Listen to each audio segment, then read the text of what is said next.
Have I told you about Sudbury schools yet? It's really fascinating. So, traditional model of education has not changed meaningfully since the Industrial Revolution when it was optimized to help create obedient and punctual factory workers. That model of the teacher up front conveying the same information at roughly the same pace to a group of students in desks is by and large the way that our school system works today. And it's no secret that it really doesn't work for every child. Sudbury School is one alternative model. It's a pretty radical one. It really emphasizes agency, autonomy, curiosity, and learning through play and doing real things. Essentially, students are put in charge of preparing themselves for adulthood, whatever that looks like. And it looks a lot of different ways. And it's in the context of a democracy. Before you start thinking it sounds like Lord of the Flies, it is not. It's as if Lord of the Flies had a really robust parliamentary system that everybody followed. I think things would have worked out a little better for Piggy if that was the case.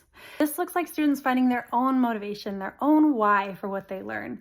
So I've heard of students ignoring math for several years and then realizing that they want to go to a 4-year university for something specific. And then using that motivation to learn in 1 year what they would have learned in 6 sitting at a public school desk.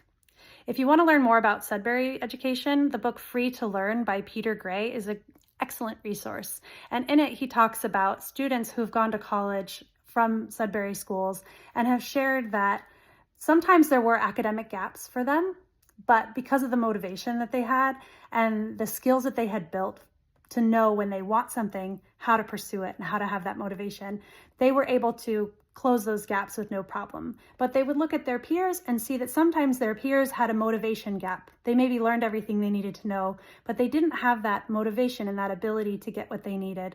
And in fact, those Sudbury School students fared very well in university.